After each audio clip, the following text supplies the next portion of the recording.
One day, he whispered to the cars, "Will you give me a bump when we get to the quay?" The cars had never been asked to bump an engine before. They giggled and chatted about it.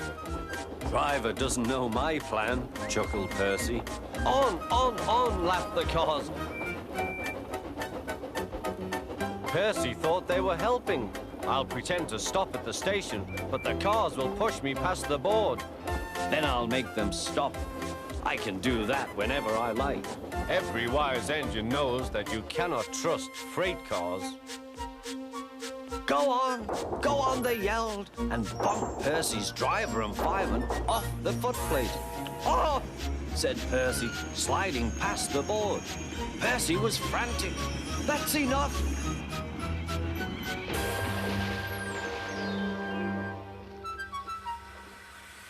Percy was sunk.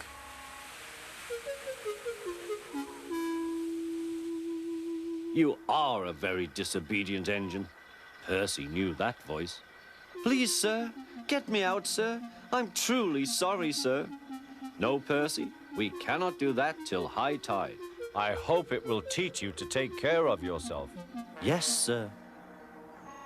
It was dark when they brought floating cranes to rescue Percy. He was too cold and stiff to move by himself.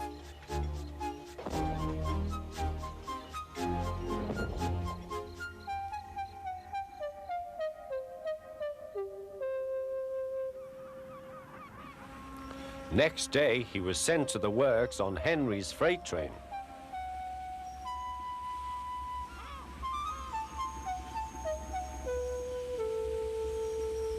Well, chuckled Henry. "Did you like the water?" "No. I am surprised. You need more determination, Percy. Water's nothing to an engine with determination, you know. Perhaps you will like it better next time." Percy is quite determined that there won't be a next time.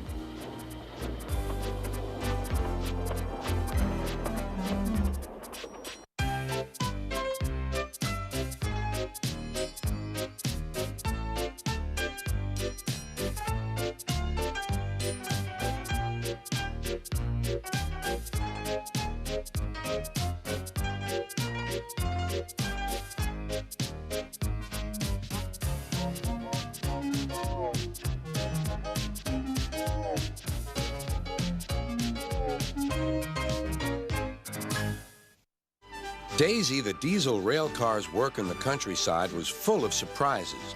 But she was frightened of bulls and cows, and she remained very lazy and stubborn.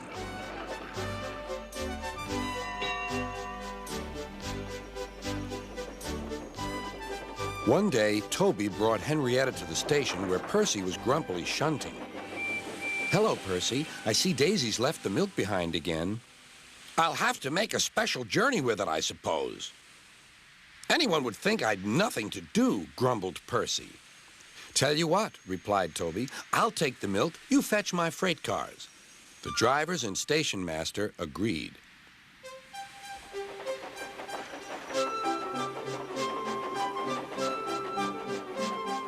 Percy had never been to the quarry before. He began ordering the freight cars about. "Hurry along," he said. The freight cars grumbled to each other. "This is Toby's place. Percy's got no right to poke his funnel up here and push us around." They whispered and passed the word. "Pay Percy back. Pay Percy back." "Come along," puffed Percy. "No nonsense." "We'll give him nonsense," giggled the freight cars. But they followed so quietly that Percy thought they were under control.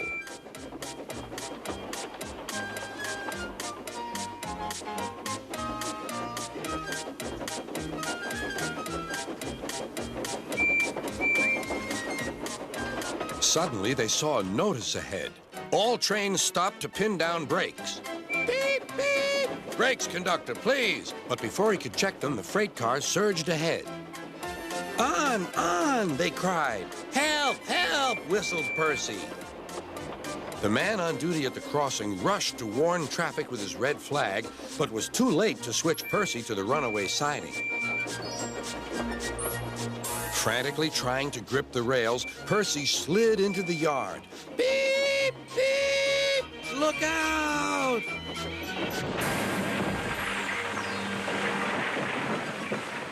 The brake van was in smithereens. Percy's driver and fireman had jumped clear, but Percy was stranded. Next day, Sir Topham Hatt arrived. Toby and Daisy had helped to clear the wreckage, but Percy remained on his perch of freight cars. "We must now try," said Sir Topham Hatt, "to run the branch line with Toby and a diesel. You have put us in an awkward predicament, Percy." "I am sorry, sir." "You must stay there till we are ready," continued Sir Topham Hatt. "And you really must be more careful with freight cars." Percy sighed. The freight cars groaned beneath his wheels. He quite understood about awkward predicaments. Sir Topham Hatt spoke severely to Daisy, too. "My engines work hard. I send lazy engines away." Daisy was ashamed. "However, Toby says you worked hard after Percy's accident. So you shall have another chance." "Thank you, sir," said Daisy. "I will work hard. Toby says he'll help me." "Excellent. What Toby doesn't know about branch line problems isn't worth knowing. Our Toby's an experienced engine." Next day, Thomas came back. And Percy was sent to be mended.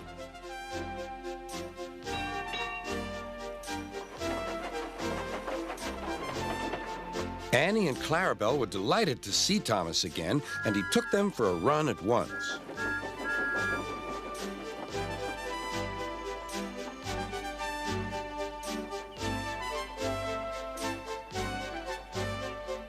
All are now friends, and Toby has taught Daisy a great deal.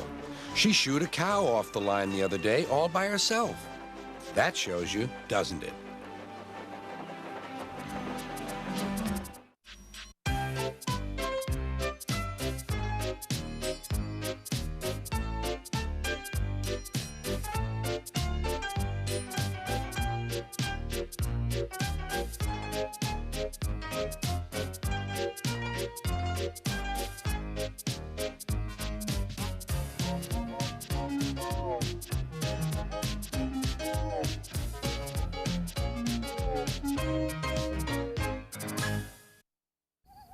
At night, when the other engines are tucked away in their sheds, you can still hear the faraway call of an engine's whistle and the clickety-clack of train wheels turning. This is the sound of the mail train. One train is pulled by Thomas and the other by Percy, as the loads are too heavy for one engine to do the work alone. The mail is loaded into freight cars at the harbors, and the engines pull their trains through the silent stations, delivering their precious loads.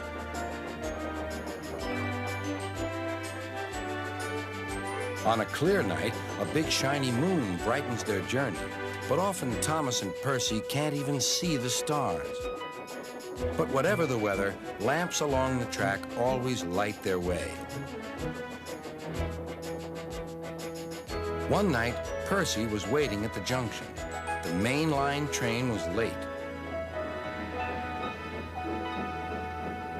At last, Henry arrived. "Sorry," he puffed. "The mail boat from the mainland was delayed."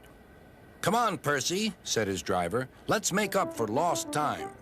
Percy puffed along as quickly as he could, but the sun was already rising as he finished his work. Never mind, thought Percy. It's nice to be up and about when it's the start of a new day and there's no one else around. Percy was not alone for long. "Bother," said Percy. "It's that dizzy thing, Harold." "Good morning," whirred Harold. "I always said railways were out of date, but you're so slow with the mail. You should give everyone their stamps back." Percy was too tired to explain. "Bird brain," he muttered. "Good morning, Percy," called Duck. "You're up early this morning." "No, you're wrong," sighed Percy. "I'm back. tired and late. He rolled into the shed and fell asleep almost before his buffers touched the bar. His driver decided to set off early that evening. Thomas was waiting at the station. "Thank goodness I have a chance to speak to you. Driver says that the person in charge of the mail has complained to Sir Topham Hatt about the delay last night." "But that wasn't my fault," replied Percy. "I know," said Thomas, "and so does Sir Topham Hatt. But this mail person wouldn't listen. Tonight we'll just have to be quicker than ever before." The engines were just leaving when they heard a familiar buzzing. I say, you two, there's news flying about. "Where?"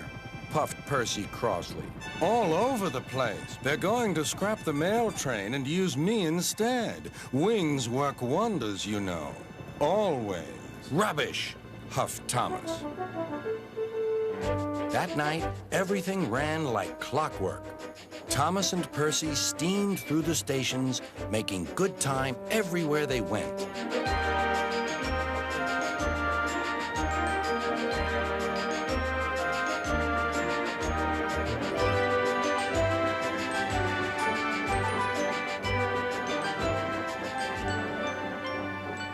At a station, Thomas noticed a man looking cold and worried. He had missed his train home. "We can give you a ride," said Thomas's driver, "but it will be rather uncomfortable." "Thank you," said the man. "Anything's better than sitting here."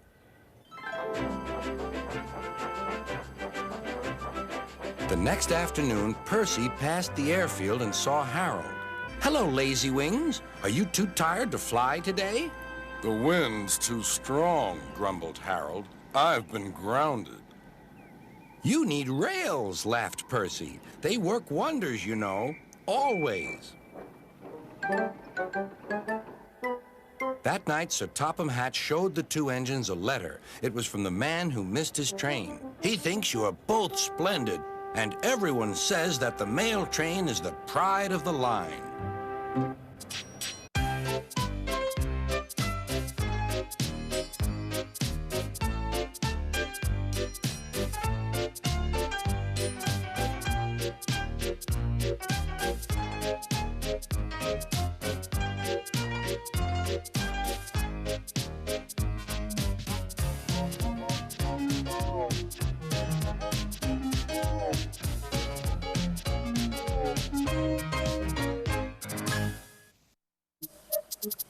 Henry, James, and Gordon were miserable.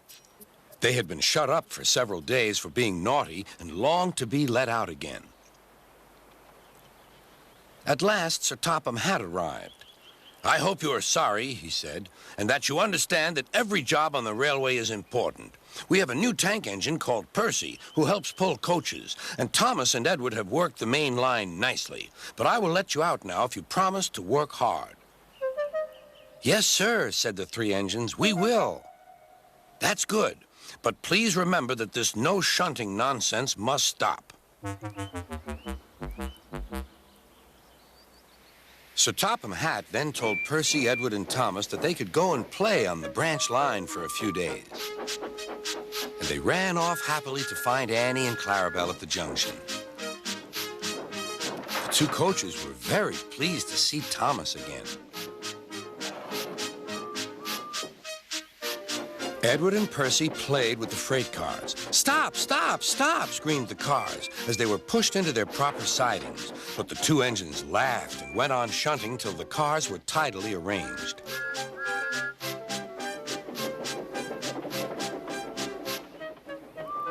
Next, Edward took some empty cars to the quarry. Percy was left alone. He didn't mind that a bit. He liked watching trains and being cheeky to the other engines. "Hurry, hurry, hurry," he would call, and they got very cross.